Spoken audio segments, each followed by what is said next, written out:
नमस्कार दर्शक बंधु जय जगन्नाथ। आपणकर प्रिय सिरीज सिंधुर खेଳରେ ଅଛି କିଛି ଜବରଦସ୍ତ ଧମାକା। ଆଶା କରୁଛି ଆଜିର ଏହି ପ୍ରୋମୋଟି ଆପଣମାନଙ୍କୁ ନିଶ୍ଚୟ ଭଲ ଲାଗିବ। ଦର୍ଶକ ବନ୍ଧୁ ମଲ୍ଲିକା ଅଂଶକୁ ସନ୍ତାନ ଦେବା ବାହାନାରେ ଅଂଶର ପାଖକୁ ଆସିଥିବ। ଅଂଶ ମଧ୍ୟ ମଲ୍ଲିକାର କାନ୍ଧରେ ମୁଣ୍ଡ ରଖି କାନ୍ଦୁଥିବେ। ଆଉ କାନ୍ଦିଲା ବେଳେ ମଲ୍ଲିକା କହୁଥିବେ, ଅଂଶ ଜୀବନରେ ଏ ବିପଦ ସମୟରେ ତମେ ସବୁବେଳେ ମୋତେ ତମ ପାଖେ ପାଖେ ପାଇବ। ମୁଁ ସବୁବେଳେ ତମର ଛାଇ ହୋଇ ତମ ପାଖରେ ଲାଗି ରହିଥିବି।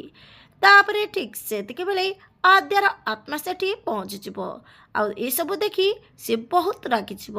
କହିବ, ଗୋଟେ କଥା କାନ ଖୋଲି ଶୁଣି ରଖ, ତମେ ଦି ଜଣ ମୋ ସହିତ ତମେମାନେ ଯାହା ସବୁ କରିଛ ଏସବୁର ଶାସ୍ତି ତମେ ନିଶ୍ଚୟ ପାଇବ। ହେଲେ ଦର୍ଶକ ବନ୍ଧୁ, ଆଦ୍ୟା ଏବେ କ'ଣ କରିବେ, କ'ଣ ଶାସ୍ତି ଦେବେ ଏମାନଙ୍କୁ ଦେଖିବା ପାଇଁ ଜମାରୁ ଭୁଲନ୍ତୁନି। ଆଜି ରାତି 8টাରେ ଆପଣଙ୍କର ପ୍ରିୟ ସିରିଜ ସିନ୍ଦୁର ଖେଳ।